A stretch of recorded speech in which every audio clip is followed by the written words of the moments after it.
ನೋಡಿ West dot ಎಷ್ಟೆಷ್ಟು ಅಳತೆಗೆ ಎಷ್ಟು ಇಡಬೇಕು ಅಂತ ಅವ್ರು ಹೇಳಿದ್ದಾರೆ.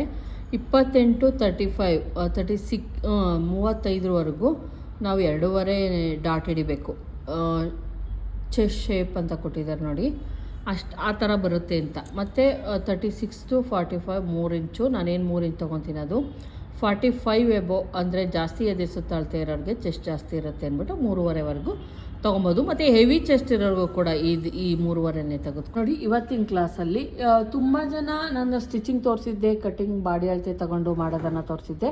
ಮತ್ತು ನಾನು ರಾಜಾರಾಣಿ ಕೋಚಿಂಗ್ದು ಇದನ್ನು ಹಾಕಿದ್ದೀನಿ ನೋಡಿ, ಯಾವ್ಯಾವ ಅಳತೆಗೆ ಎಷ್ಟು ಬ್ಲೌಸ್ ಲೆಂತನ್ನು ತೊಗೊಬೋದು ಅನ್ನೋದನ್ನು ಅವರು ತುಂಬ ಎಲ್ಲ ಇದನ್ನು ಮಾಡಿರ್ತಾರೆ. ಹಂಗಾಗಿ ಅದು ಸ್ಕ್ರೀನ್ಶಾಟ್ ಬರಲ್ಲ, ನಾನು ಬೇರೆ ಮೊಬೈಲಿಗೆ ಅದರಲ್ಲಿ ತಕ್ಕೊಂಡು ಮಾಡ್ಕೊಂಡಿದ್ದೀನಿ. ಹಂಗಾಗಿ ಅದನ್ನ ನೋಡಿಬಿಟ್ಟು ಅದನ್ನು ಬರೆದೆತ್ತಿಟ್ಕೊಳ್ಳಿ, ತುಂಬಾ ಉಪಯೋಗ ಆಗುತ್ತೆ. ನಾನು ಕೆಲವೊಂದನ್ನು ಅವ್ರದ್ದನ್ನು ತುಂಬ ಈ ನಡುವೆ ಫಾಲೋ ಮಾಡ್ತೀನಿ. ಮುಂಚೆ ಎಲ್ಲ ತೋರಿಸ್ತಾ ಇದ್ದೆ ಬ್ಯಾಕ್ ಮತ್ತು ಫ್ರಂಟು ಸೇಮ್ ಕಟ್ ಮಾಡೋದು, ನೆಕ್ ಆಗಿರ್ಬೋದು ಸೇಮ್ ಕಟ್ ಮಾಡೋದು. ಆದರೆ ಈಗ ಏನಿದೆ ಸುತ್ತ ಅಳ್ತಿರ್ತದೋ ಅದ್ರ ಪ್ರಕಾರ ಕಟ್ ಮಾಡ್ತೀನಿ. ಇದು ಬಂದು ನನ್ನ ಸ್ಟೂಡೆಂಟ್ ಪದ್ದು, ನಿಮ್ಮ ಗ್ರೂಪಲ್ಲೇ ಇದ್ದಾಳೆ ಅವಳು, ಪದ್ದು ಸ್ಟಿಚ್ ಮಾಡಿದ್ದು. ಏನಾದರೂ ಬೇಕು ಅಂದರೆ ಕೇಳಿ ಹೇಳ್ತಾಳೆ. ಈಗ ಕ್ಲಾಸಲ್ಲಿ ಅವಳನ್ನೂ ಕೂಡ ನಾನು ಆ್ಯಡ್ ಮಾಡಿದ್ದೀನಿ, ಯಾಕಂದರೆ ಅಕಸ್ಮಾತು ಇರಲಿ ಅಂತ ಅವಳನ್ನೂ ಆ್ಯಡ್ ಮಾಡಿದ್ದೀನಿ. ಏನೋ ಅಕಸ್ಮಾತ್ ಗೊತ್ತಾಗಲಿಲ್ಲ ಅಂದರೆ ಕೇಳ್ಬೋದು, ಹೇಳ್ಕೊಡ್ತಾಳೆ. ಮತ್ತು ಇನ್ನೊಂದು ಏನಪ್ಪ ಅಂದರೆ ನೋಡ್ತಾ ಇರ್ಬೋದು ಆರ್ಮೋಲ್ ಎಷ್ಟು ನೀಟಾಗಿ ಹೊಲ್ದಿದ್ದಾಳೆ.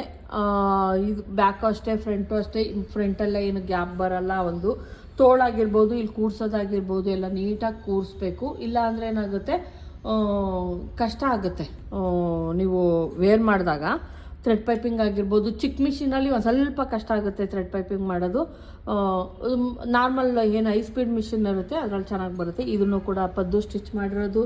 ಮತ್ತು ಇದನ್ನು ಕೂಡ ಅವಳೆ ಕಸ್ಟಮರ್ಸ್ಗಳದ್ದು, ಇದೆಲ್ಲ ಕಸ್ಟಮರ್ಸ್ ಬ್ಲೌಸ್ಗಳು ಅವಳೆ ಸ್ಟಿಚ್ ಮಾಡಿರೋದು ಕಸ್ಟಮರ್ಸ್ದು. ಇನ್ನು ಎಮ್ಮಿಂಗ್ ಹುಕ್ಸು ಎಲ್ಲ ಮಾಡಿಲ್ಲ.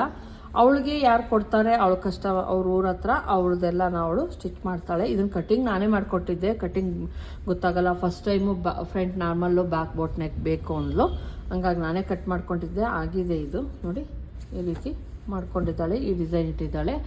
Back boat neck, front normal. ಮತ್ತು ಇದು ಆಯಿತು. ಮತ್ತು ಇನ್ನೊಂದು ಸ್ಟಿಚ್ ಮಾಡಿದ್ದಾಳೆ. 3 ದಿವಸದಿಂದ ಇದು ಸ್ಟಿಚ್ ಮಾಡಿರೋದು. ಇದು ಬಂದು ಪ್ರಿನ್ಸಸ್ ಕಟ್, ಅಂದರೆ ಯಾವುದೇ ಬೆಲ್ಟ್ ಪಟ್ಟಿಯನ್ನು ಯೂಸ್ ಮಾಡಿಲ್ಲ ಅವಳು. ಮತ್ತು ಫ್ರಂಟಲ್ಲಿ ಥ್ರೆಡ್ ಪೈಪಿಂಗ್ ಮಾಡಿದ್ದಾಳೆ. ಬ್ಯಾಕಲ್ಲಿ ನೋಡಿ ನಾವು 3 ಲೇಯರು ಇದನ್ನು ತೊಗೊತೀವಿ, ಏನೋ ಲೈನಿಂಗನ್ನು ತೆಗೆದುಕೊತೀವಿ. ಇನ್ವಿಸಿಬಲ್ ಥ್ರೆಡ್ ಇದನ್ನು ಮಾಡ್ತೀವಿ ನಾವು, ಏನನ್ನ ಥ್ರೆಡ್ ಪೈಪಿಂಗ್ ಆಗಿರ್ಬೋದು, ಅಥವಾ ಏನು ಇಲ್ಲಿ ಕೂಳೆ ಇರುತ್ತೆ ಅದು ಕಾಣಿಸ್ಬಾರ್ದು, ಅಂದರೆ ಈಚೆ ಕಡೆ ಕಾಣಿಸ್ಬಾರ್ದು ಅಂದ್ಬಿಟ್ಟು ಈ ರೀತಿ ಮಾಡ್ಕೊತೀವಿ. ಇದಕ್ಕೆ ನಾವು ತೆಗೆದುಕೊಳ್ಳೋದು ಈ ಥರ, ನೀವೇನಾದರೂ ಇನ್ವಿಸಿಬಲ್ ಥರ ಇರಬೇಕು ಬಟ್ಟೆ ಬ್ಲೌಸು ಅಂದರೆ ನೀವು 1.25 ಮೀಟರ್ ಲೈನಿಂಗನ್ನು ತಗೊಬೇಕು. ಮತ್ತು ಇದನ್ನು ಕೂಡ ಮಾಡಿದ್ದಾಳೆ ನೋಡಿ, ರೆಡಿ ಟು ಹುಕ್ಸ್ ಸ್ಟಿಚ್ ಮಾಡಿದ್ದಾಳೆ. ಇಲ್ಲ ಪಿಂಚ್ ಬಿಟ್ಟಿದ್ದಾಳೆ, ಇಲ್ಲಿ ಹುಕ್ಸನ್ನು ಒಳಗಡೆಗೆ ಸೇರಿಸ್ಬಿಟ್ಟಿದ್ದಾಳೆ. ಅದು ಗೊತ್ತಾಗಿಲ್ಲ ಅವಳಿಗೆ ಪಾಪ. ನೋಡಿ ಇದನ್ನು ತೆಗೆದುಬಿಟ್ಟು ಮೇಲೆ ಮಾಡಿದ್ದಾಳೆ, ಅದು ಗೊತ್ತಾಗಿಲ್ಲ ಅವಳಿಗೆ. ಇದನ್ನು ತೆಗೆದುಬಿಟ್ಟು ಒಂದು ಸ್ಕ್ರೂ ಡ್ರೈವರಲ್ಲಿ ಆಮೇಲೆ ಮಿಂಗ್ ಮಾಡಬೇಕು. ಇದಕ್ಕೆ 6 ಹುಕ್ಸ್ ಹಾಕಬೇಕಾಗಿತ್ತು, 5 ಹುಕ್ಸ್ ಹಾಕಿದ್ದಾಳೆ. ಇದು ಲೆಂತ್ ಇದೆ. Princess cut, front normal, back ಇದು ಡೀಪ್. ಇದು ಹೆಂಗೆ ಅಂದರೆ ನೋಡಿ, ಬ್ಯಾಕಲ್ಲಿ ಡೀಪ್ ನೆಕ್ಕು, ಫ್ರಂಟಲ್ಲಿ ಬರೀ ಪ್ರಿನ್ಸಸ್ ಕಟ್ಟು. ನೀವು ಕನ್ಫ್ಯೂಸ್ ಆಗಬೇಡಿ, ಪ್ರಿನ್ಸಸ್ ಕಟ್ ಬೇರೆ, ಬೋಟ್ ನೆಕ್ ಪ್ರಿನ್ಸಸ್ ಕಟ್ ಬೇರೆ, front normal, back boat neck ಬೇರೆ, ಬೇರೆನೇ ಇರುತ್ತೆ. ನೀವೆಲ್ಲ ಒಂದೇ ಅಂತ ತಿಳ್ಕೊಂಡ್ರೆ ತಪ್ಪಾಗುತ್ತೆ.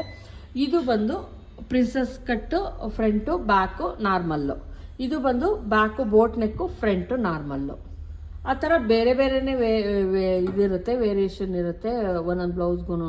ನೀವು ನೋಡಿಕೊಂಡು ಮಾಡಬೇಕು. ಮತ್ತು ಇದೆಲ್ಲ ನೋಡಿ, ಇಲ್ಲೆಲ್ಲ ನೀಟಾಗಿ ಟ್ರಿಮ್ ಮಾಡಬೇಕು. ಎಕ್ಸ್ಟ್ರಾ ಇರೋದನ್ನೆಲ್ಲ, ಇಲ್ಲಿರೋದೆಲ್ಲ ಉಳಿಸ್ಕೊಂಡ್ರೆ ಏನಾಗುತ್ತೆ, ಅದು ಹಂಗೆ ಕುಪ್ಪೆ ಬರೋದು, ಬ್ಯಾಕಲ್ಲಿ ಕುಪ್ಪೆ ಬರೋದು ಹಂಗಾಗುತ್ತೆ. ವರ್ಣ ನೀವು ಇದನ್ನು ಮಾಡಿದ್ರಲ್ವಾ, ಇಲ್ಲಿ ಎಲ್ಲ ಕುಪ್ಪೆ ಬರ್ತೈತೆ ಅಂತ, ತೋಳು ಕರೆಕ್ಟಾಗಿ ಕಟ್ ಮಾಡಲಿಲ್ಲ ಅಂದ್ರೂ ಹಂಗಾಗುತ್ತೆ. ಮತ್ತು ಇಲ್ಲಿ ಎಕ್ಸ್ಟ್ರಾ ಇರೋದನ್ನು ನಾವು ಟ್ರಿಮ್ ಮಾಡಬೇಕು. ನಾವು ಏನು ತೋಳನ್ನು ಅಟ್ಯಾಚ್ ಮಾಡೋದಕ್ಕಿಂತ ಮುಂಚೆ ಇದನ್ನು ಕ್ಲೀನಾಗಿ ಟ್ರಿಮ್ ಮಾಡಿದ್ರೆ ಮಾತ್ರನೇ ನೀಟಾಗಿ ಬರುತ್ತೆ, ಇಲ್ಲಾಂದರೆ ಚೆನ್ನಾಗಿ ಬರೋಲ್ಲ. ಮತ್ತು ಬ್ಲೌಸನ್ನು ನಾವು ಒಂದು ಟೇಬಲ್ ಮೇಲೆ ಆಗಿರ್ಬೋದು, ಅಥವಾ ನೆಲ ಮೇಲೆ ಎಲ್ಲಿ ಬೇಕಾದ್ರೂ ಇಟ್ಕೊಳ್ಳಿ. ಈ ರೀತಿಯೇ ತೋಳಿಂದ ಏನಿರುತ್ತೆ ಈ ರೀತಿ ಸ್ಟ್ರೈಟಾಗಿರ್ಬೇಕು. ಅವಾಗ ನಾವು ವೇರ್ ಮಾಡಿದಾಗಲೂ ಕೂಡ ನೀಟಾಗಿರುತ್ತೆ. ಕೆಲವೊಂದು ಸಲ ಹಿಂಗಿರುತ್ತೆ ಗೊತ್ತಾ, ಹಂಗೆಲ್ಲ ಮಾಡಿದ್ರೆ ಬ್ಲೌಸು ಕರೆಕ್ಟಾಗಿ ಕೂರಲ್ಲ. ನೋಡಿ ಈ ರೀತಿನೇ ಇರಬೇಕು. ಇದು ಬಂದು ನೀಟಾಗಿ ಕೂರುತ್ತೆ. ನನಗೆ ನೋಡ್ತಿದ್ದಂಗೆ ಒಂದು ಬ್ಲೌಸನ್ನು ಇದು ಕರೆಕ್ಟ್ ಆಗಲ್ಲ ಆಗುತ್ತೆ ಅಂತ ಹೇಳ್ಬೋದು. ಈ ಪಾರ್ಟು ತುಂಬ ಜಾಸ್ತಿ ಎಲ್ಲ ಮಾಡ್ಕೊಬೇಡಿ. ಕೆಲವರು ಈ ಪಾರ್ಟ್ ತುಂಬ ಮಾಡ್ತಿದ್ದೀರಾ. ಮತ್ತು ಬ್ಲೌಸ್ ಲೆಂತು ರೂಪ, ನೀವು ಬ್ಲೌಸ್ ಲೆಂತ್ ಏನು ಮಾಡಿದ್ದೀರಾ ಅಂದರೆ ತುಂಬ ಮಾಡಿಬಿಟ್ಟಿದ್ದೀರಾ. ಹಿಂಗೆ ಹಿಡಿದು ನೋಡಿ ವೇರ್ ಮಾಡಿದಾಗ ಇಲ್ಲಿ ಮತ್ತು ಸ್ಟಿಚ್ ಹಾಕಿದ್ದೀರಾ, ಇಲ್ಲಿ 5 ಥರ ಸ್ಟಿಚ್ ಹಾಕ್ಬಿಟ್ಟಿದ್ದೀರಾ. ನಿಮ್ಮದು ಹಿಂಗಿದೆ ನೋಡಿ, ಹಿಂಗಿದೆ. ದಯವಿಟ್ಟು ಹಿಂಗೆಲ್ಲ ಮಾಡಬೇಡಿ. ಅಕಸ್ಮಾತು ನೀವೇನು ಮಾಡಿ ಅಂದರೆ ಇಲ್ಲಿ ಒಂದು ಸ್ವಲ್ಪ ಕಟ್ ಮಾಡಿಬಿಟ್ಟೆ ಸ್ಟಿಚ್ ಮಾಡಿ. ಏನೇ ಮಾಡಿ ಕರೆಕ್ಟಾಗಿ ಸ್ಟಿಚ್ ಮಾಡಿ. ಥ್ರೆಡ್ ಪೈಪಿಂಗ್ ಆಗಿರ್ಬೋದು. ಥ್ರೆಡ್ ಪೈಪಿಂಗ್ ಒಂದೇ ದಿವಸಕ್ಕೆ ಬರಲ್ಲ, ಅದನ್ನು ಪ್ರಾಕ್ಟೀಸ್